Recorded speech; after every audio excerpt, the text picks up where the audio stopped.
মঙ্গলবার সকাল 9:30 সিসিটিভি ক্যামেরার ফুটেজে দেখা যায় রাজধানীর মিরপুরের ৬ নম্বর সেকশনের বাসা থেকে বেরিয়ে নিজ প্রতিষ্ঠানে যাচ্ছিলেন মাহমুদ মানি এক্সচেঞ্জের মালিক রাসেল রানা ও তার ভগ্নিপতি জাহিদুল হক। এ সময় জাহিদুলের কাঁধে ছিল ৩৫ লাখ টাকা ভর্তি ব্যাগ।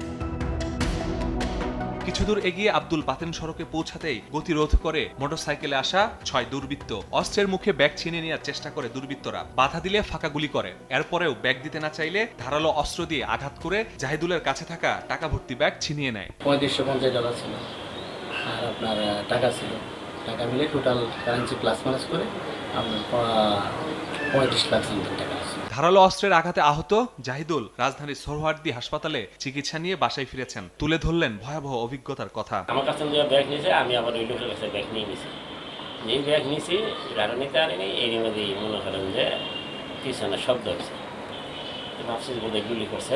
এমন ঘটনার পরপরই ঘটনাস্থলে আসে পুলিশ, র্যাব ও সেনাবাহিনী। আশপাশের সিসি ফুটেজ সংগ্রহ করে জড়িতদের শনাক্ত করে দ্রুত গ্রেফতারের চেষ্টা করছে তারা। দুজন হামলাদার, তাকে আমরা বিভিন্ন অ্যাক্টিভিটিতে তাকে আমরা সাসপেক্ট করতেছি। আমরা চেষ্টা করছি যে প্রকৃত অপরাধীকে আইনের আওতায় নিয়ে আসতে এবং লুণ্ঠিত মালামাল উদ্ধারের জন্য আমাদের একাধিক টিম কাজ করতেছে। রাজধানীতে প্রকাশ্যে এমন চিন্তার ঘটনায় প্রশ্ন উঠেছে নগরবাসীর নিরাপত্তা নিয়ে। ঘটনায় জড়িতদের দ্রুত গ্রেফতারের দাবি ভুক্তভোগীদের। মাসুদুর রহমান, সময় সংবাদ, ঢাকা।